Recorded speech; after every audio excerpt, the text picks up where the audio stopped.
नमस्कार दोस्तों, exam conquer channel पे आपका स्वागत है। मैं हूं के.एन. मिश्रा। दोस्तों, मैं यूपी पुलिस री एग्जाम के लिए जीएस का 26वां प्रैक्टिस सेट लेकर उपस्थित हूं। यह सुपर फास्ट रिवीजन की सीरीज है। इसमें कम से कम समय में अधिक से अधिक प्रश्नों का रिवीजन कराया जाता है। तो आइए आज के प्रश्नों की श्रृंखला शुरू करते हैं। और हाँ, अगर आपने पहले की सीरीज नहीं देखी है तो उसे अवश्य देख लें। उसमें हिंदी और जीके दोनों का सुपरफास्ट रिवीजन कराया गया है। उसका लिंक हमने डिस्क्रिप्शन बॉक्स में दे दिया है। ठीक है, फिर चलिए शुरू करते हैं। आज का पहला प्रश्न है, भारतवर्ष में प्रथम कृषि विश्वविद्यालय की स्थापना हुई थी। ऑप्शन ए है 1955 में, ऑप्शन बी है 1960 में, ऑप्शन सी है 1965 में और ऑप्शन डी है 1970 में। तो आपको ये बताना है कि भारतवर्ष में प्रथम कृषि विश्वविद्यालय की स्थापना कब हुई थी। ठीक है, तो जल्दी से गेस करिए और अपने आंसर कमेंट बॉक्स में कमेंट कर दीजिए। तो देखिए, इसका सही उत्तर है ऑप्शन बी 1960 में। ठीक है, 1960 में भारत में प्रथम कृषि विश्वविद्यालय की स्थापना की गई थी। ठीक है, कहाँ? पंतनगर में किया गया था, जो इस समय उत्तराखंड में है। ठीक है, चलिए दूसरे प्रश्न की तरफ चलते हैं। आज का दूसरा प्रश्न है, छत्तीसगढ़ में कोरबा का महत्व है। कोरबा क्यों प्रसिद्ध है? ऑप्शन ए है एल्यूमिनियम उद्योग के कारण, ऑप्शन बी है तांबा धातु के कारण, ऑप्शन सी है अभ्रक के कारण और ऑप्शन डी है उद्योग इस्पात उद्योग के कारण। तो कोरबा क्यों प्रसिद्ध है, जल्दी से बताइए। कोरबा प्रसिद्ध है एल्यूमिनियम उद्योग के कारण। तो ऑप्शन ए सही है, एल्यूमिनियम उद्योग। यही कोरबा में क्या है? भारत एल्यूमिनियम। यह है क्या? Balco, BALCO, Bharat aluminium company. ठीक है, कोरबा में स्थित है। ठीक है, तो छत्तीसगढ़ में जो कोरबा है वो एल्यूमिनियम उद्योग के कारण प्रसिद्ध है। दूसरे प्रश्न का ए ऑप्शन सही है। अगले प्रश्न की तरफ चलते हैं। तीसरा प्रश्न है, वन अनुसंधान संस्थान स्थित है। ऑप्शन ए है भोपाल में, ऑप्शन बी है नागपुर में, ऑप्शन सी है नई दिल्ली में, ऑप्शन डी है देहरादून में। तो बताइए, वन अनुसंधान संस्थान कहाँ स्थित है? यह ऑप्शन डी सही है, देहरादून में स्थित है। ठीक है ना, वन अनुसंधान संस्थान देहरादून में स्थित है। अगले प्रश्न की तरफ चलते हैं। चौथा प्रश्न है, स्वेज नहर के दोनों सिरों पर स्थित पत्तन युग्म है। स्वेज नहर के दोनों सिरों पर कौन से पत्तन है? ऑप्शन ए है काहिरा तथा अलेक्जेंड्रिया, ऑप्शन बी है स्वेज तथा काहिरा, ऑप्शन सी है काहिरा तथा पोर्ट सईद और ऑप्शन डी है पोर्ट सईद तथा स्वेज। तो बताइए कौन सा होगा इसमें? देखिए, इसमें होगा ऑप्शन डी सही होगा, पोर्ट सईद तथा पोर्ट स्वेज।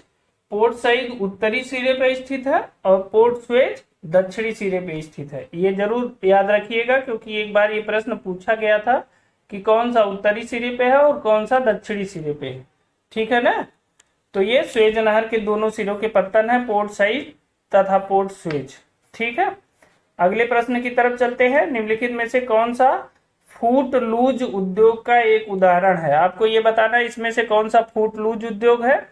ऑप्शन ए है तेल शोधन, ऑप्शन बी है चीनी, ऑप्शन सी है एल्यूमिनियम और ऑप्शन डी है सॉफ्टवेयर। तो इसमें कौन सा फूट लूज उद्योग है? तो देखिए, इसमें जो सॉफ्टवेयर है, डी ऑप्शन, सॉफ्टवेयर फूट लूज उद्योग के अंतर्गत आता है, क्योंकि इसमें सब काम बैठे बैठे करना होता है। ठीक है ना, तो सॉफ्टवेयर फूट लूज उद्योग है। ठीक, चलिए छठे प्रश्न की तरफ चलते हैं। निम्नलिखित में से किस सिद्धांत पर रॉकेट कार्य करता है, ये बताना है आपको। निम्नलिखित में से किस सिद्धांत पर, उस सिद्धांत को बताना है जिस पर रॉकेट काम करता है। ऑप्शन ए है आवोगाद्रो परिकल्पना पर, ऑप्शन बी है ऊर्जा संरक्षण पर, ऑप्शन सी है बर्नौली प्रमेय पर और ऑप्शन डी है संवेग संरक्षण पे। तो रॉकेट किस सिद्धांत पे काम करता है? ऑप्शन डी, संवेग संरक्षण के सिद्धांत पे रॉकेट काम करता है। ठीक है ना, तो ऑप्शन डी सही है। चलिए अगले प्रश्न की तरफ चलते हैं।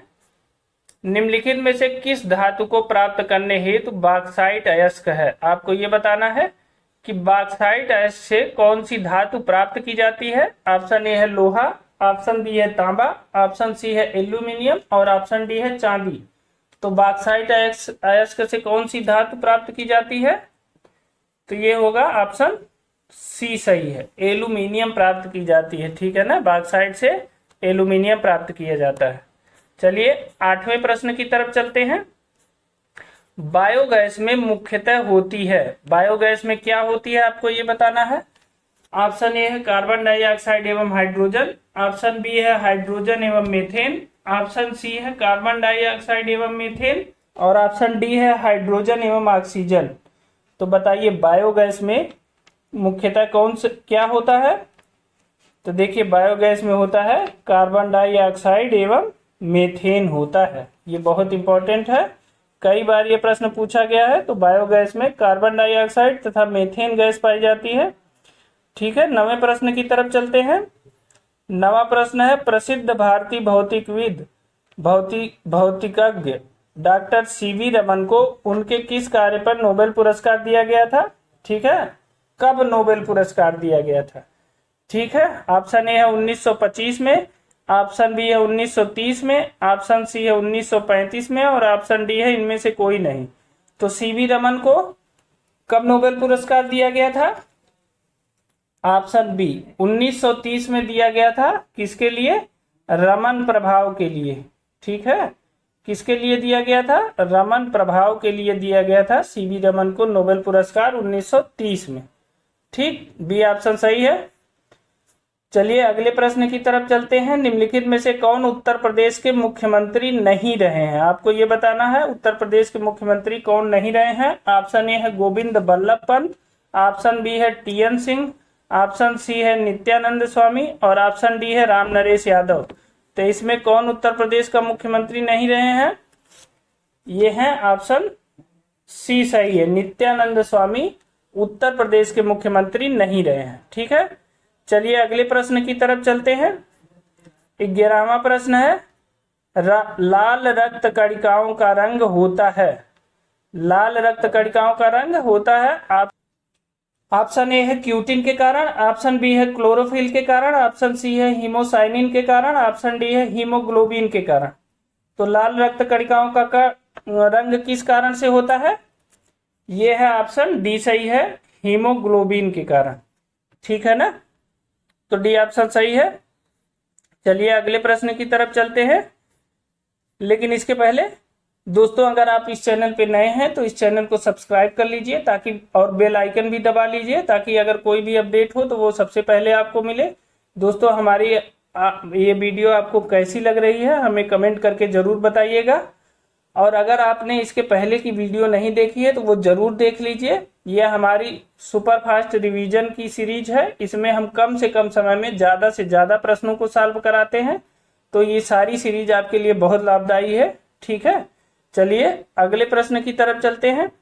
12वां प्रश्न है उत्तर प्रदेश की कौन सी निम्नलिखित जनजाति दीपावली को शोक के रूप में मनाती है। ठीक है, कौन सी जनजाति दीपावली को शोक के रूप में मनाती है। ऑप्शन ए है सहरिया, ऑप्शन बी है बैगा, ऑप्शन सी है परहरिया, और ऑप्शन डी है थारू। तो इसमें कौन सी जाति है, जो जनजाति है जो दिवाली को शोक के रूप में मनाती है, वो है थारू। ये प्रश्न बहुत बार पूछा गया है, आपको पता होगा। ठीक है, डी ऑप्शन सही है। चलिए अगले प्रश्न की तरफ चलते हैं। 13वां प्रश्न है प्रकाश संश्लेषण प्रक्रिया के लिए निम्नलिखित में से किसकी उपस्थिति आवश्यक नहीं है। यह बताना है कि प्रकाश संश्लेषण के लिए किसकी उपस्थिति आवश्यक नहीं है। ऑप्शन ए है सूर्य का प्रकाश, ऑप्शन बी है ऑक्सीजन, ऑप्शन सी है जल, और ऑप्शन डी है कार्बन डाइऑक्साइड। तो प्रकाश की उपस्थिति के लिए, प्रकाश संश्लेषण के लिए किसकी उपस्थिति आवश्यक नहीं है।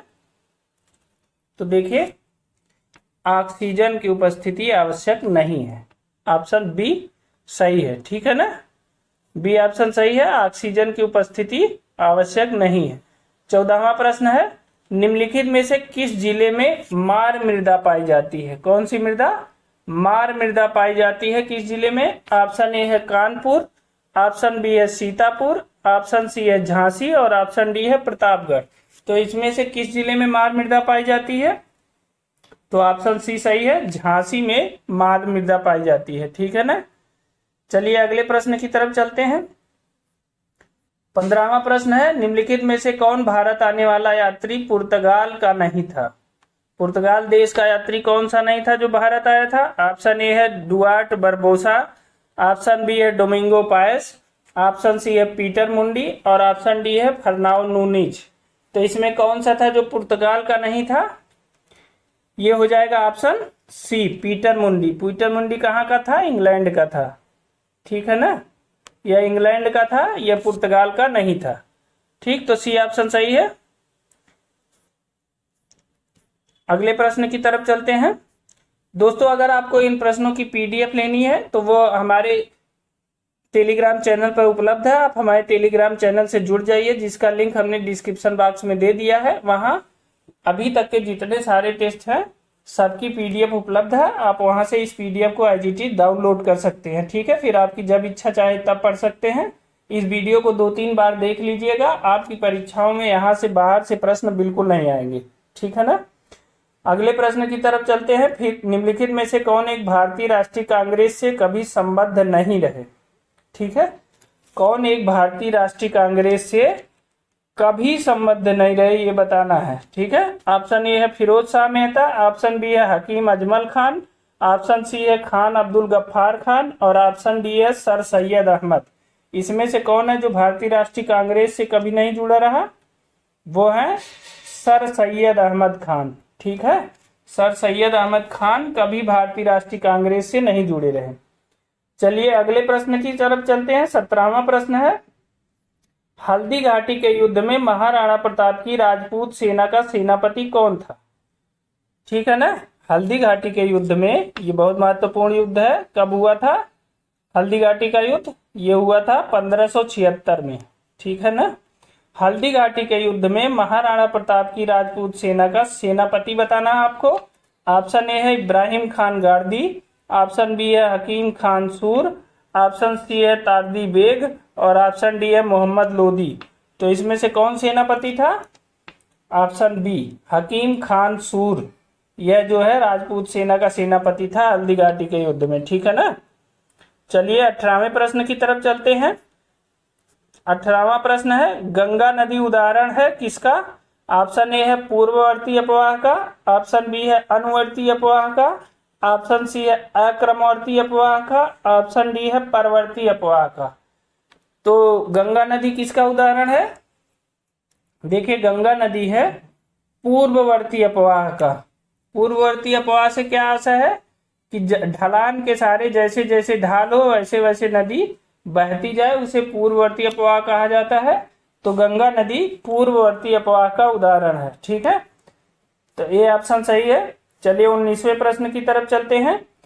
19वां प्रश्न है, भारतीय संविधान के प्राधिकृत हिंदी पाठ को निम्नलिखित संविधान संशोधनों में से किसके द्वारा प्रकाशित करने के लिए अधिकृत किया गया? ठीक है ना, तो संविधान के हिंदी पाठ के लिए संशोधन पूछा है, किस संशोधन के द्वारा ऐसा किया गया? ऑप्शन ए है 57वां संशोधन 1987, ऑप्शन बी है 58वां संशोधन 1987, ऑप्शन सी है 59वां संशोधन 1988, ऑप्शन डी है 60वां संशोधन 1988। तो कौन सा है इसमें? बी ऑप्शन सही है 58वां संशोधन 1987, ठीक है ना, बी ऑप्शन सही है। चलिए 20वें और आखिरी प्रश्न की तरफ चलते हैं। 20वां प्रश्न है, 10 दिसंबर मनाया जाता है किस रूप में? ऑप्शन ए है मानवाधिकार दिवस के रूप में, ऑप्शन बी है विश्व स्वास्थ्य दिवस के रूप में, ऑप्शन सी है यूएन दिवस के रूप में और ऑप्शन डी है मजदूरी दिवस के रूप में। तो 10 दिसंबर को किस दिवस के रूप में मनाया जाता है? आपको पता होगा, मानवाधिकार दिवस के रूप में मनाया जाता है। प्रत्येक वर्ष 10 दिसंबर को मानवाधिकार दिवस के रूप में मनाया जाता है, ठीक है। हमारी आज की वीडियो आपको कैसी लगी हमें कमेंट करके जरूर बताइएगा। और हाँ, अगर आप इस चैनल पे नए हैं तो इस चैनल को सब्सक्राइब कर लीजिए। मिलते हैं अगली वीडियो में एक नई टेस्ट सीरीज के साथ, तब तक के लिए बहुत बहुत धन्यवाद।